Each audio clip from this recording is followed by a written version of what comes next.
Good morning, good morning where I'm coming from, Pacific Northwest. This is Tammy Sawyer, Shelby County Commissioner, excited to join Netroots Nation 2021. Wish we could all be in person, but I'm glad that the decision was made to keep us all safe because we know that as leaders, we have a huge responsibility right now in this era that we are in. And that's what we're going to be talking about today on this panel, leading what our responsibility is as activists, as advocates, as leaders in the work for equity and equality in the country and across the globe, and what our responsibility is to ourselves and to each other. So tomorrow is World Mental Health Day, so the timing could not be more perfect for us to dive into this issue. We've been dealing with a lot of trauma, a lot of mental health weight that we're carrying. And this panel came together.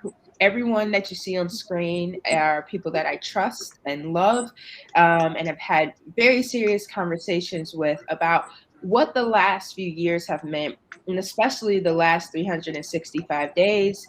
Uh, Plus a few months since we've been quarantined in COVID, the Trump administration, and all of the impacts that it's had on our work, but our ability to lead this work while dealing with our own personal grief, trauma, and mental health. It started with a tweet. We cannot remember someone on this screen tweeted it and the rest of us jumped on it, but the tweet was basically, let's normalize talking about the need for mental health care and processing trauma and advocacy leadership. And so here we are having this conversation with all the amazing leaders and participants at Netroots Nation. And so we're going to dive right in. We're going to start with the first question. Everyone's going to get a chance to introduce themselves and tell you a little bit about the work that they're doing and the people that they're supporting. One thing that's going to be important here is we're bringing our personal identities into this conversation. We've got an hour with you, and we want you to know about our work and what that work means to us. I'm a Black woman.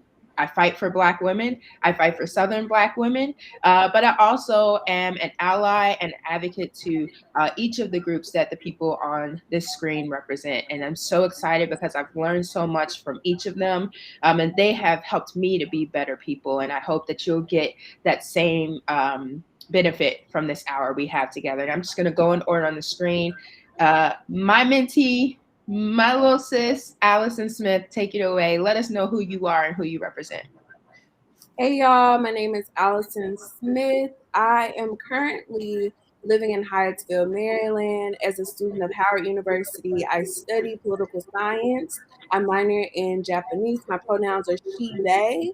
And I am also a Black woman, but I'm a queer Black woman from the South, and my work centers on giving us spaces in which we can have conversations about our identity and not look down upon when we have to say something about the way the administrations, the way the infrastructures, the way the councils, and the way that just like basic human rights are garnered. And yeah, that's my little snapshot of who I am. And I guess I'm going to pass it to Rebecca.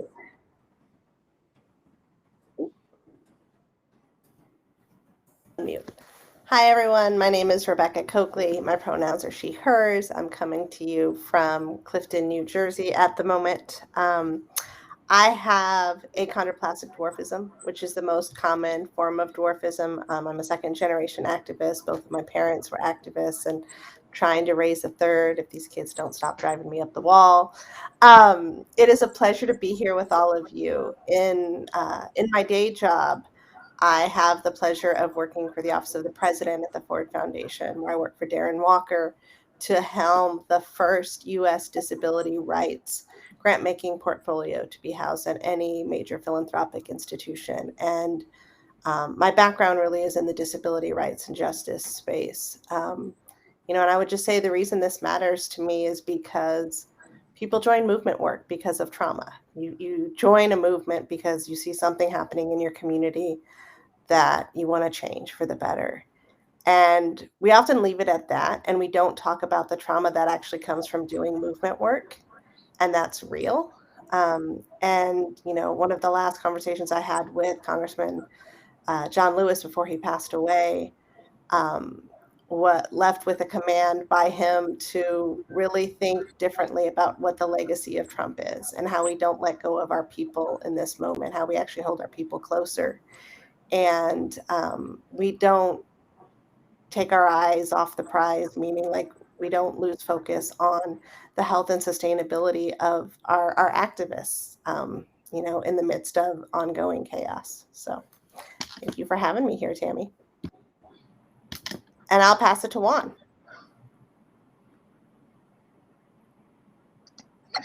I think in this virtual world, the Zoom button should just be generic for every single interface and always on the screen. Thank you for that, and thank you, Tammy, for bringing us together, and for all the panelists being here today. My name is Juan Escalante. I'm a immigrant rights activist. I've been doing immigration work since I was basically in high school. I was a junior, and I discovered that upon graduating, I was not going to be able to go to college in the same quote unquote traditional sense, meaning that unlike my peers, a lot of the colleges basically revoked their offers and scholarships because I liked a piece of paper due to my immigration status. Fast forward 15 years later, I've been involved at a variety of different movements to bring awareness about the struggles of undocumented immigrants, spearhead policies at the state, local, and federal levels. I gotta tell you, things are much easier at the state level sometimes, depending on where you're from. But nevertheless, I've been doing this for quite some time. And I think just to kind of borrow some of what Rebecca mentioned, to be honest, I think a lot of the work that I've done has also been a product or a byproduct of the trauma that I've held onto. And it's both been in some weird, probably sick and twisted way, rewarding, but also at the same time exhausting. I think, and I'll share just in a bit what that means for me. But my people, it's allowed me to get closer to understand that different folks carry different, different weight, even though that we may be all together in the same group. But nevertheless, I'm hearing and obviously in solidarity with everybody. And again, thank you all for having me today. And I'll be happy to hand it over to Vahisha. Oh, I'm having like all the feels right now. Thank you for all of this.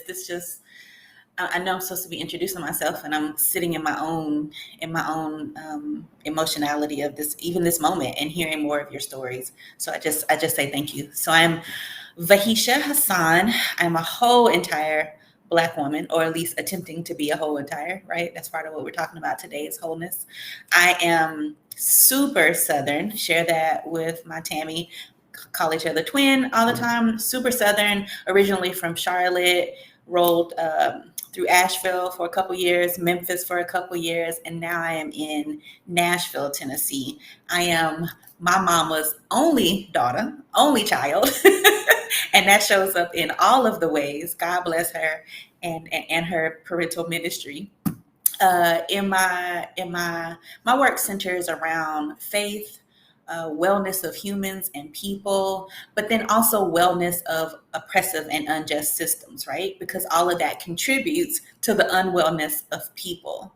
I am also a whole entire reverend, and I don't know what they were thinking, but I was ordained under my wonderful Reverend Dr. Gina Stewart in Memphis, Tennessee. And faith and social justice and wellness have just become such integral parts of my purposing in life. I want to say in my W-2 life, I'm sitting right now on the campus of American Baptist College. So Rebecca, this is where John Lewis, the late Congressman John Lewis went to school. This is a historically Black college and university, and it is my first opportunity. As much as my activist life and a lot of my wellness life is centered around Black spaces and Black bodies, melanated spaces, melanated bodies. This is the first time I've been able to say in my W-2 life that I totally work with and for us, and that feels really amazing, right? And then in my activist life, my 1099 life, I don't get paid for no parts of this life. I am the executive director of Movement and Faith, and this is a project of Transform Network that came out of Charlotte Uprising and the many and multiple, as we know, murders of melanated bodies. And then I am also the rapid response coordinator for TRAC for movements, and that stands for Trauma Response and Crisis Care. And what we seek to do is equip healers and practitioners and support liberators in this work. So that is what I try to be and to do in the world, and I'm grateful to share this space with all of you.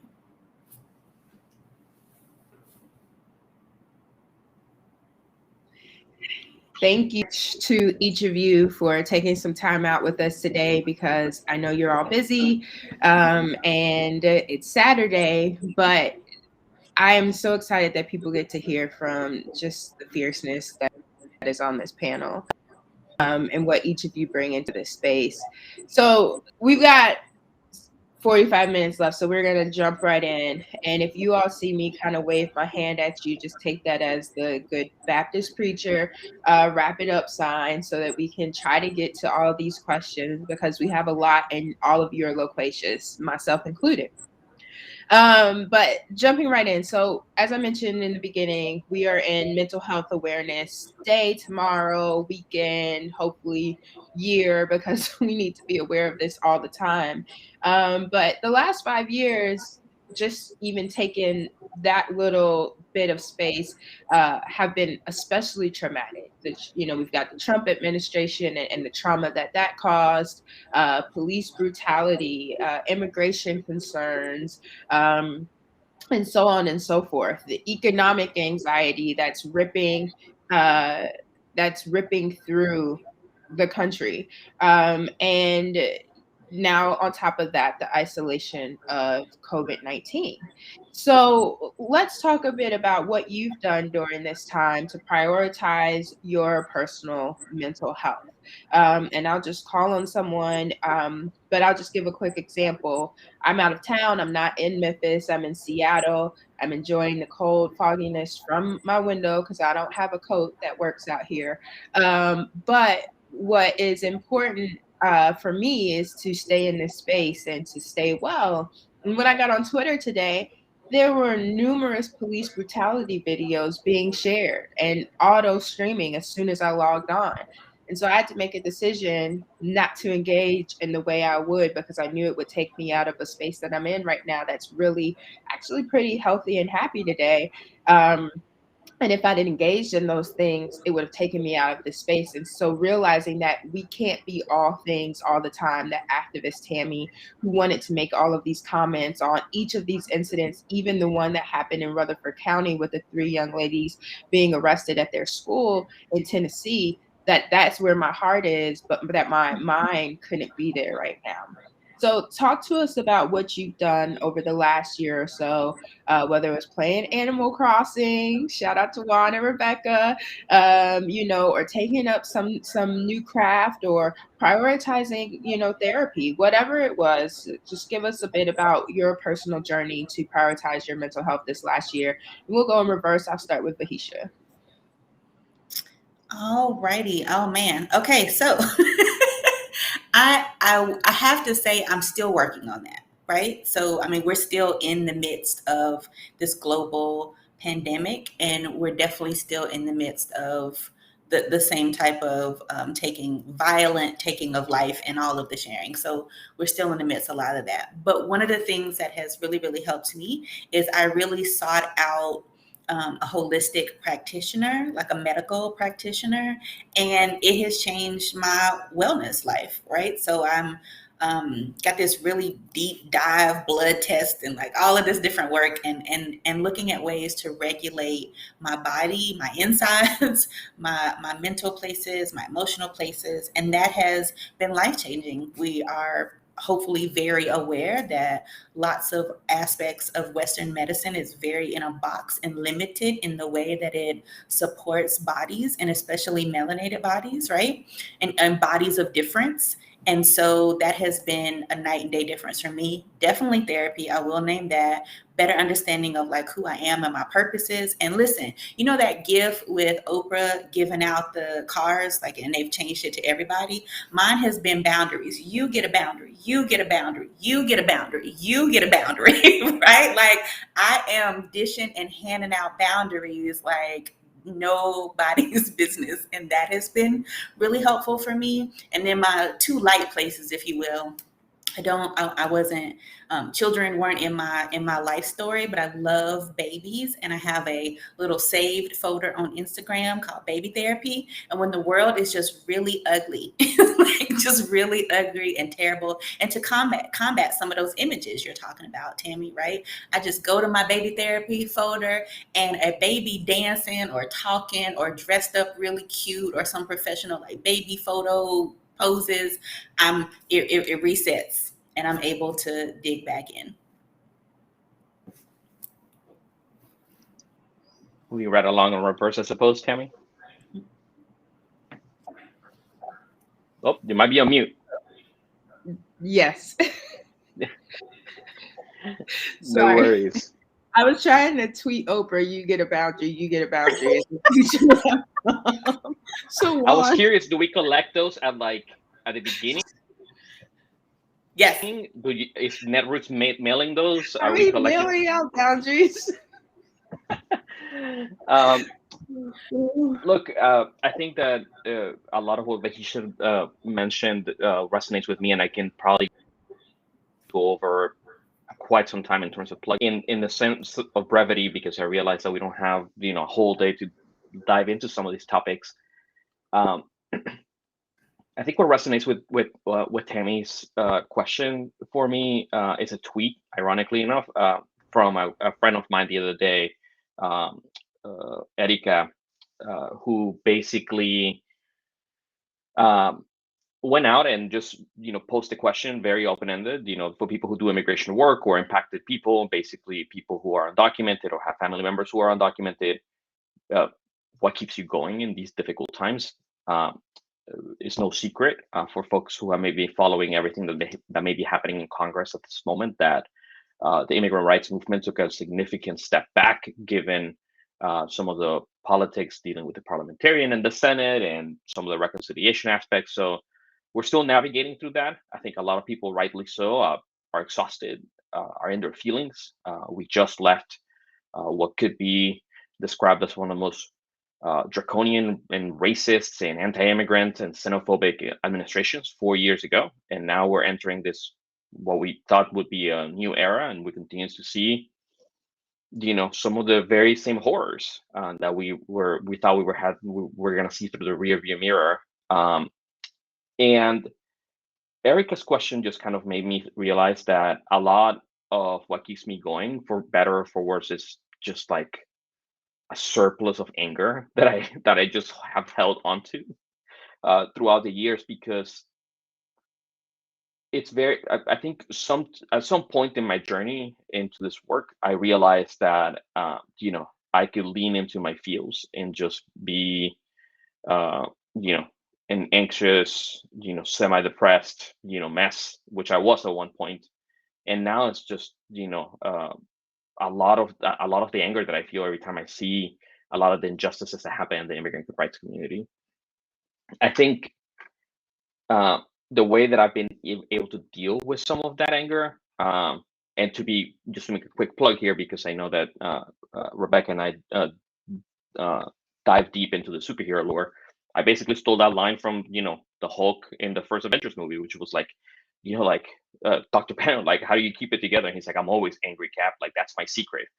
And to me, that is my secret for sure, because it's that anger that keeps me going. But managing that anger and figuring out where exactly my boundaries are and how to be able to control it has been kind of like a more revealing aspect. Through the past year, you can see in the back, I jumped into the Peloton, wave of things. I haven't been keeping it up, but it's there. Again, some of Tammy knows this, Rebecca knows this. I love buying Legos. So a lot of my money goes to Lego buying, not building, but buying. But in all honest, I think if I had to like fully describe something, was essentially come to terms with the fact that, and I mean this sincerely, like it really took me like 15 years to figure this out, is that I couldn't go 100% all the time. It took me about a year into the work that I'm doing right now at my current W2 place, to realize that I count with the utmost and best support system between my wife, who also does immigration work, but also with one of my colleagues, Emily Ordonez. If she's watching, shout out to her. Namely because it's been, a lot of her guidance and mentorship that has kind of taught me that they're just like there's strategic decisions in the work that we do in our movements. There's also strategic decisions that we have to make to the self, and how we invest and not overstep those boundaries that we were just talking about. So, anyways, just a little bit about everything in there, but I'm going to hand it over to Rebecca in just a second here. Thanks, Juan. Like Juan, I am an AFOL, or an adult fan of Lego. I am like the least craftiest person on the face of the planet, which is really bad for a little person because it means that you have to spend all your money on alterations. And so I started doing Lego because I couldn't sew. Like I wasn't a sewer. Yep, sewer, a knitter.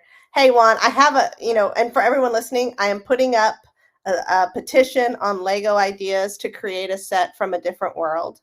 So I will make sure, like, check out Lego ideas. Jason Johnson and Christella and I are throwing together a petition because it's beyond time. But for me, Legos are healthy because they have like a beginning point and an ending point, and being able to actually like complete something is important to me. I'm not a free builder by any means. I'm much more Lord business, as my son tells me. I think the other thing that's been really helpful, honestly, has been the group that Juan and Tammy and I got pulled into, sort of, as I lovingly refer to it, as like the Castro cousins, like all of these folks that had ties to the Castro campaign that ended up in this group chat that Juan was running, playing Animal Crossing. And it was really nice to be in a space where like none of the folks in the group largely came from the same movement space. And so like there was no movement baggage, but you could sit and talk about, hey, this is what I'm dealing with. Hey, these are the leadership politics. Hey, oh my God, what's going on over here? But we could also really take some time to learn from each other. And I think especially like cross movement learning doesn't happen nearly enough. And because of like turfism and like BS boundaries that have been instituted, frankly, by the federal government to keep all of our movements separate and at each other's throats, it's also really radical to sit in a space with folks from a multitude of movement spaces and be like, hey, what are y'all working on? How can I lift up what you're doing? How can I amplify something?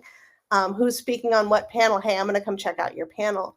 And to have it just all be safe space, which I think has been hugely powerful. Vahisha, you need to buy that Lego. Juan and I are not the people to come to with Lego boundaries. We'll just be like, buy it. Like when I met my wife, I was like, I know we're starting the date. This Lego set, this $800 Millennium Giant Falcon that you see on the floor, was here before you, and it will still be here. And it's still here. I just can't move it. I have to get a bigger house because of Legos. It's real. And so I think it like that has been a big thing, is like having folks that you can sit in and share space with on those sorts of things. And, I think in the disability community, it's been interesting watching everyone wake up to what we've known for 30 plus years. Yes, we were told for decades that you couldn't do telework, but we were told it was an unreasonable request. And to watch the entire world all of a sudden be like, oh, we can do it. We just wouldn't do it for you. Has been fascinating. And even just watching, we saw the minute that Trump started reducing infection control standards in nursing homes, that's where our people are. And we knew there was going to be a pandemic. And so we watched this play out. And we also knew that we were going to see care standards, which killed our folks. We knew that Black and brown, specifically Black and brown women, would be disproportionately impacted because of their role in the caregiver space. And because of the fact that Black and brown women, due to environmental racism and white supremacy, are more likely to have disabilities and chronic illnesses. And I think in some ways it actually, like, I hate to say that it took a pandemic for people to listen to disabled people, but it really did. And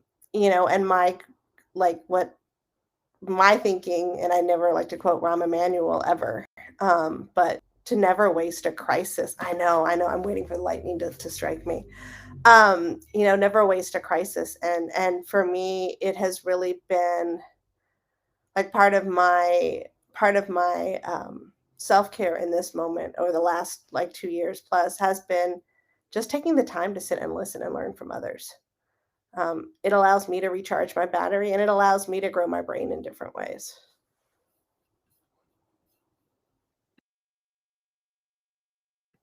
And Allison, you're up. Yeah, so I think just as a student and being around so many people, and so many different circumstances and just everything has really just changed my entire view of how we operate as a society in general. I would say when Trump did get elected in that little 5-year reign, it was very hard hitting because I went to a school that was pretty diverse on the end of just there was white students, Black students, Caribbeans, it was truly a melting pot. And I saw the way that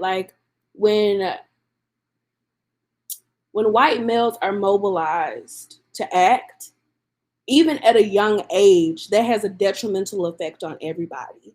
And coming with that, my junior year to senior year, really understanding the mechanism of being a white male in society made me really reach inside and see that healing is not a linear process, because I still find myself faced with those same traits of a white male and my peers now, even at a HBCU, and that patriarchal sense of just being number one or top tier.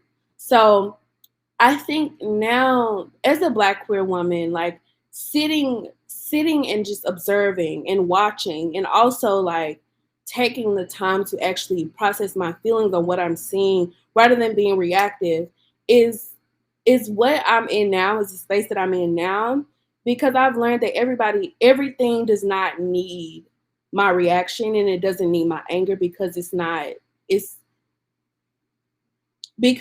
important, literally. So I think that for the past few years, for the past 2 years, because my college experience did get a little swiped away because of COVID, I've just been sitting and just understanding that things are not linear. They're not at all.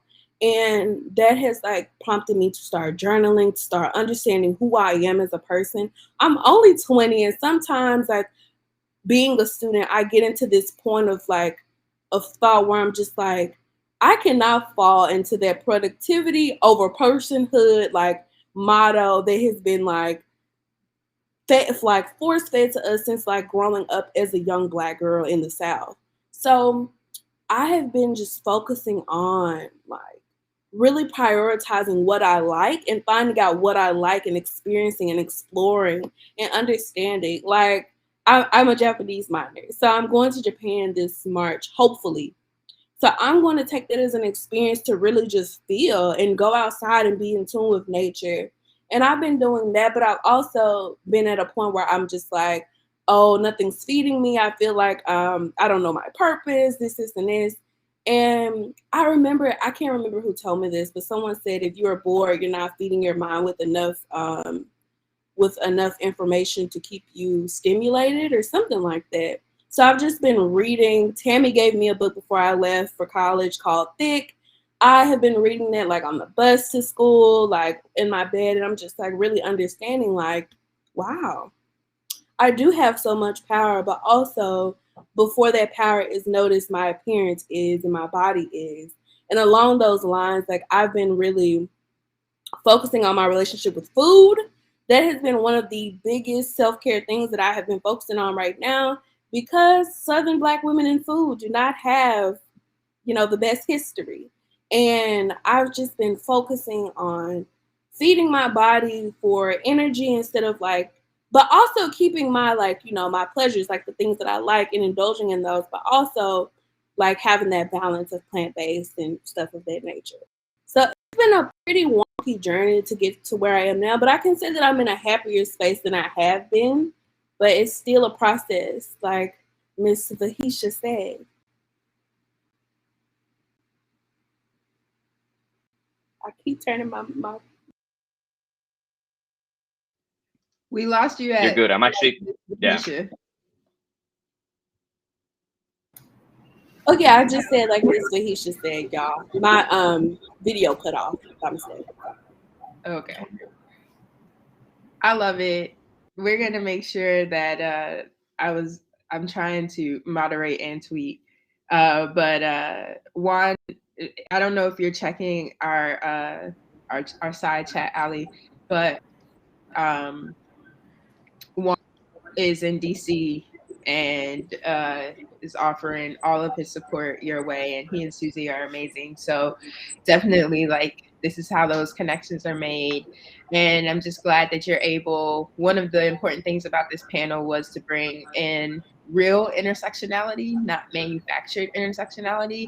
And to Rebecca's point about how we are not engineered to cross spaces and allyship in our activism. That's like one of the best things our Animal Crossing group gave to me, was the ability to learn about Latinx immigration issues, Latinx issues, immigration issues, to learn how to be an advocate to the disabled community and little people. And, now I can get just as angry as Cokes does about things, because I know what the hell is going on in other people's world and not just mine. And to Ali's point, we've got to disrupt the hold that white men have on what we think is important, our mental health, one, and also each other, because we can do this work so much better when we have each other, not just to work with, but to lean on, and what we gain from building this family of people who are just saying, like, treat us right, and we're going to treat each other well and take care of each other, helps us get to that wholeness. So I'm going to combine question 3 and 4, which is an internal note for us, not for everybody listening. But we've been talking to our listening audience. We were having a conversation in text yesterday about what was important for us to discuss in this panel. And the largest theme that came out was access. People of color, all marginalized identities, disabled people, queer people, don't have equitable access to healthcare. And that's especially true with mental health care. Today, the Wall Street Journal published an article stating that more and more therapists and mental health providers are not accepting insurance.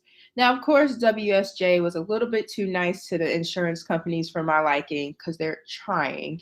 But these systems have been put in place, right, to deprioritize mental health care and not have to spend our hard-earned money on making sure that we get that mental health care. But because of that, the cost of therapy is prohibitive, with or without insurance, for so many people. And in a time like now, I mean, I've been without a therapist for 2 months and had the same issue, just looking for a therapist, who would, one, take my insurance. One person told me $250 a session out of pocket. And I was like, well, let me find a baller to call you, because it ain't me, like, back to the, checklist, when in a time when I really was depressed. And this was just a few weeks ago. I was like, I need therapy, and still do not have an appointment until next Tuesday. And so let's talk about, we shared our identities, but in the work you're doing, what are the barriers that the people that you are in community with experiencing, whether it's what are people who identify as immigrants or disabled people or Black and brown people, what are they experiencing as barriers to access to mental health? How can we support them? And then what are some workarounds that can be considered, whether it's community therapy or something else? And I'll start with Juan, because I know you had a lot to say about this, and then you can just pick the next person. Yeah. When Tammy put this panel together, I was like, man, like there's just so much. Recently, I've been actually acting as a guest speaker, like at least once or twice per semester, to a PhD class out in South Carolina, actually. And the professor asked me to essentially elaborate to the students, some of the gaps in access that patients often see, feel, or are unable to essentially express when seeking counseling or therapy. When I was in college, I went to Southern University. I grew up in South Florida, but for those of you who are watching who understand Florida dynamics, I went to Florida State in Tallahassee, which was basically may as well have been Georgia or Alabama or somewhere. I just felt completely out of my element. So between those dynamics, the undocumented lack of ability to have a driver's license, lack of ability to get a job, the identity and the fear of potentially being exposed and potentially being reported to like immigration enforcement and beyond, it just felt like a lot. So at some point, I basically reached that boiling moment where I just needed to go to the counseling center. And I had never sought out, like a professional to like help me deal or manage. I knew that my parents were an option because my parents would just give me the very quote unquote stereotypical or cultural, like, oh, just have some green tea, take a nap, and stop thinking about that, like, and you'll be fine. And in my head I'm like, no, like I really need to talk to somebody, and if you're not going to help me, somebody has to. So I went to the counseling center, and my first experience was basically like, yeah, like I can see how a lot of that can be like stressful after giving them like my whole life, like, and this is why I'm scared, and this is why I'm anxious, and just, immigration this, immigration that. And the counselor across the room was just like, just blank faced.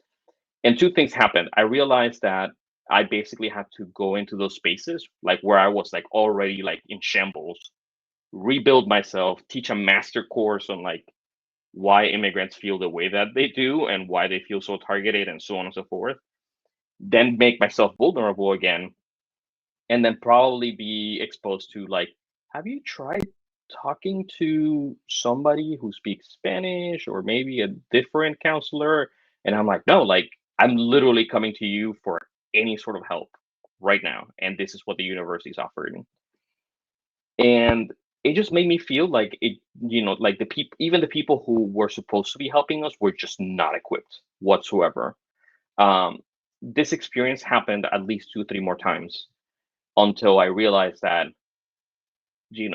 seeking a counselor was a lot like dating. So on my first session was just basically like, here's a lot of literature that if you and I are going to have this, patient to therapist relationship, you need to read this and you need to ask me questions. And if you don't engage in this conversation, it's just going to be me speaking into the void. And I'm assuming you understand everything here.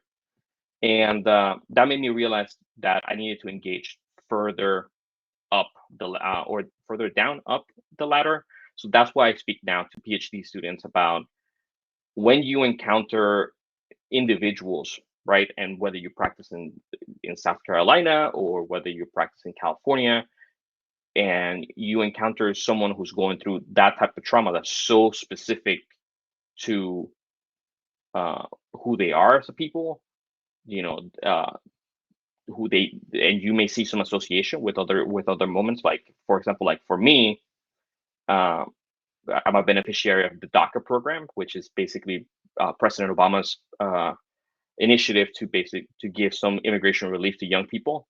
But even though that I have those protections in place, it made me essentially go through like severe like survival skills, because my parents are just out there, like fully exposed in Florida to whatever may come at them. And it made me realize that, like, even though that some of our traumas may be similar, the balances are so unequal. And unless people are thoroughly trained or at least exposed to those realities, they're just never, they're just gonna think, oh, this is a total case of survival guilt. I know how to deal with this. And I'm like, right.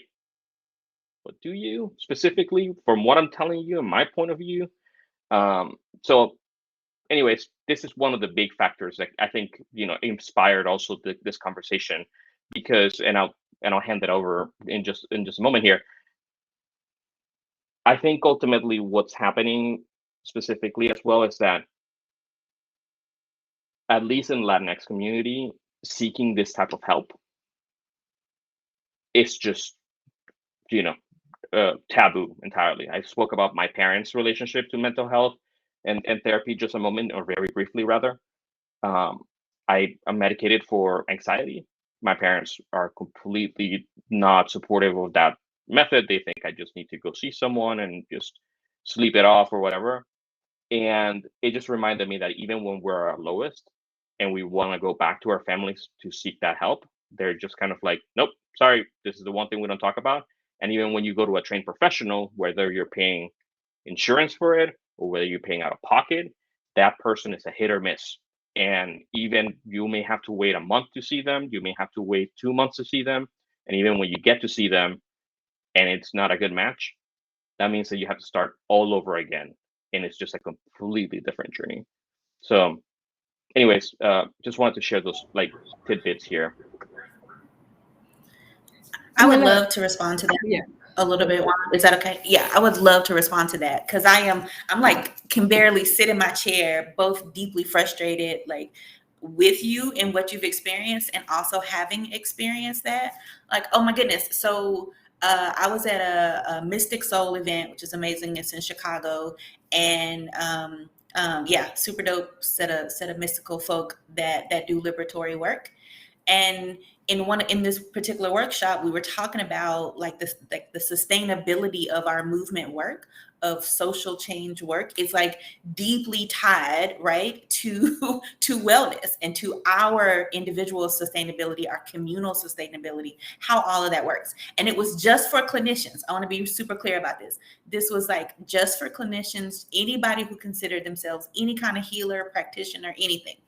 We're probably 20 minutes into the thing, right? And at this point, we've done intros, we've done whatever, but we got super technical and started doing this overlay of like a PTSD like the wave of PTSD, what that looks like, and then social change movements, like the movement wave and what that looks like. And so we overlaid it and we're talking about it, and we're like, it looks exactly the same, this rising action and then this height, and then we go through all of this. And so we think we're doing the thing, right?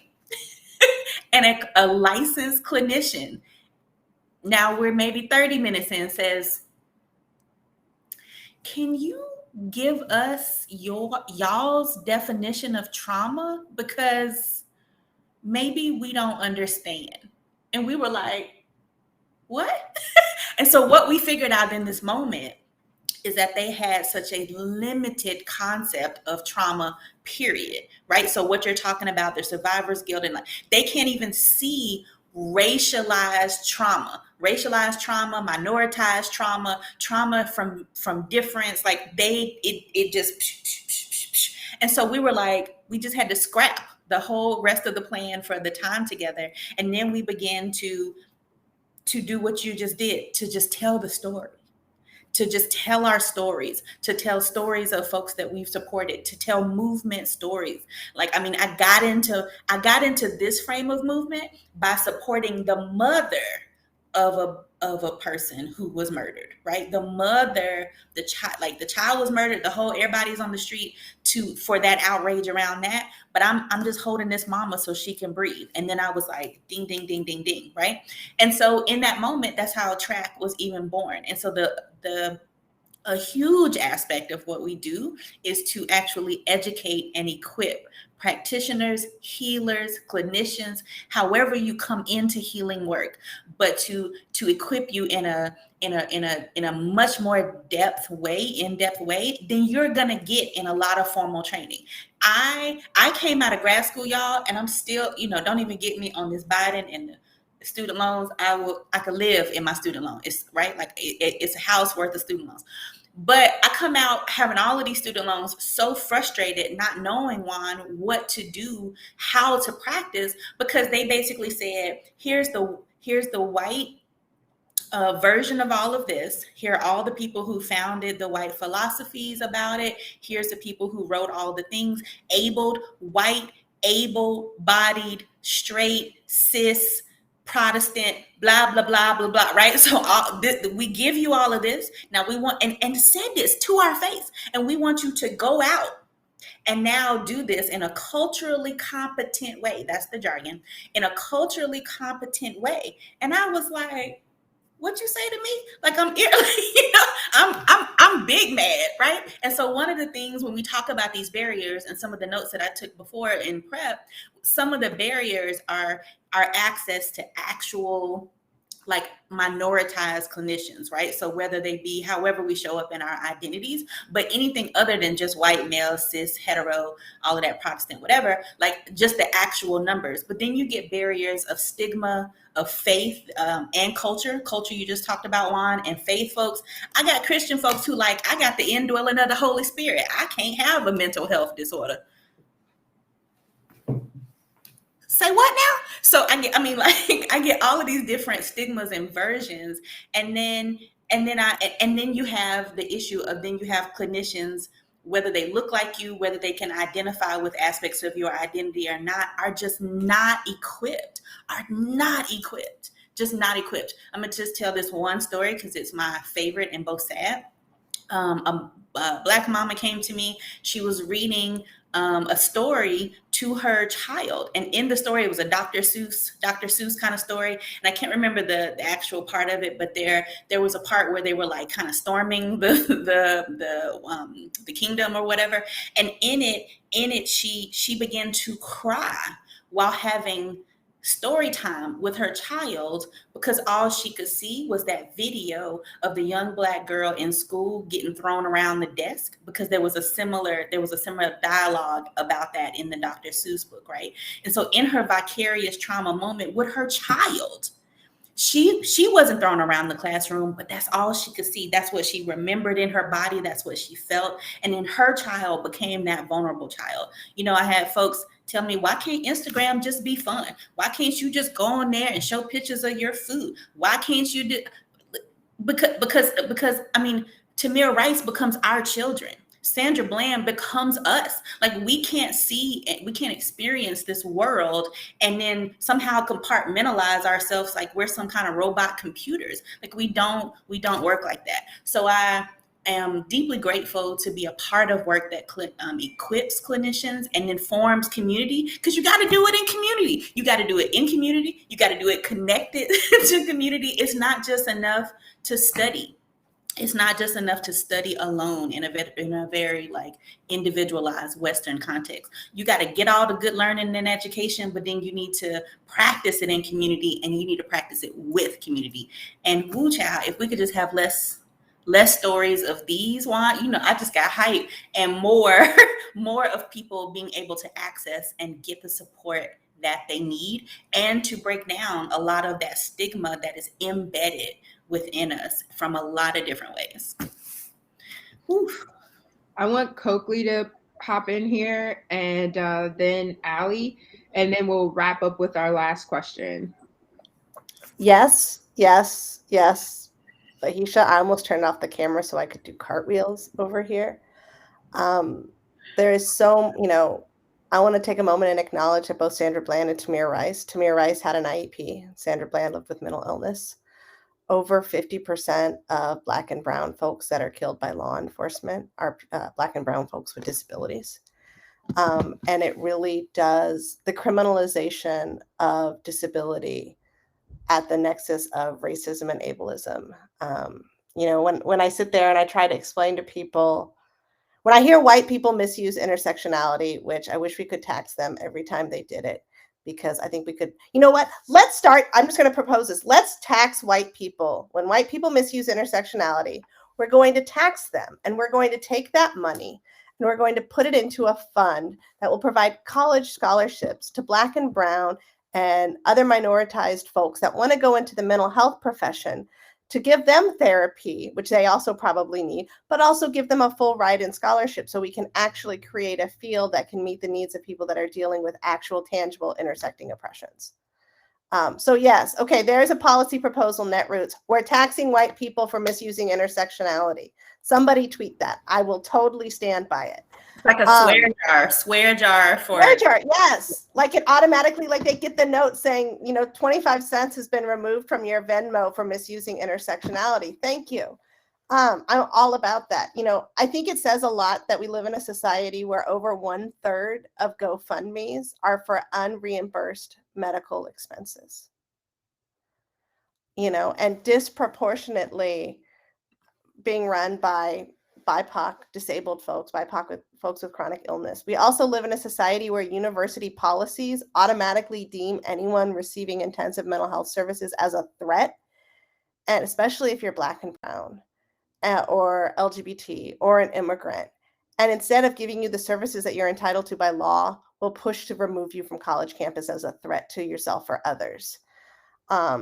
You know, for me, what I see as my real role and opportunity in the space is I understand the tremendous privilege that I have working at the Ford Foundation, in the Office of the President, helming a project focused on U.S. disability rights work. And it's the first project of its kind, but I also have a very clear understanding of the fact that the way that the Ford Foundation leads, other philanthropic organizations follow.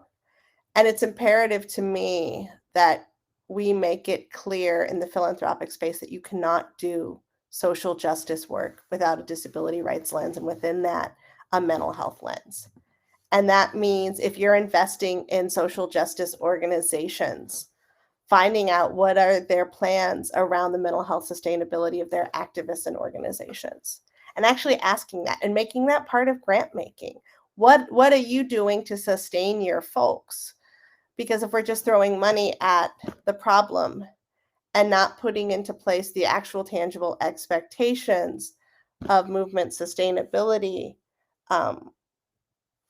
we're just continually throwing money into a black pit, you know, instead of actually investing in our people. And I think, you know, that is my commitment, is continuing to think about how do we push the field to own our folks, to take care of our folks, to care and nurture our activists.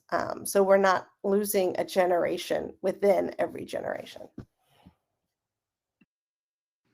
Thank you, Rebecca.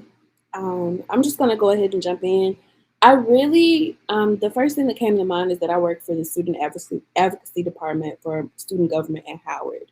And I work with students who have issues with their housing, students who are international students, students who are underrepresented in Howard's administration, and so on.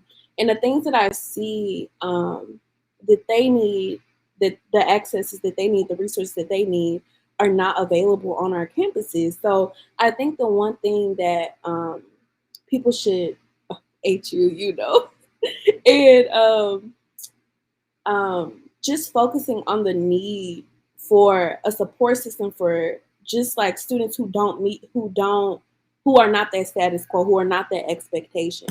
So also I would say, like, in the experiences of going to therapy, like I would be in front of a therapist and I'm like, well, colonization did this, this, and this to me. And then they're like, oh, well, you deconstruct it. And I'm like, my whole life is deconstructing. I need to talk to someone about it. So that's mainly like my experience in that realm. And I think like there was an article from Self about having a therapist who is culturally equipped to talk to you. And I think like that's why I'm so excited about what the work that Vahisha is doing, because it's like we need that, especially on college campuses. And yeah, that's really all that I really have to answer that question, because it's I'm in the midst of like seeking therapy right now, so I'm trying to find that avenue, and it's very hard as a Black queer woman when like most insurances, only accept like some white lady's therapist firm, and I'm like, so it's a lot of just like understanding, but also giving like chance and space for someone to to enlighten you on different things. So I say in this like moment, like give people a chance, but sometimes like in the instances of like deconstructing colonization, I'm like, no.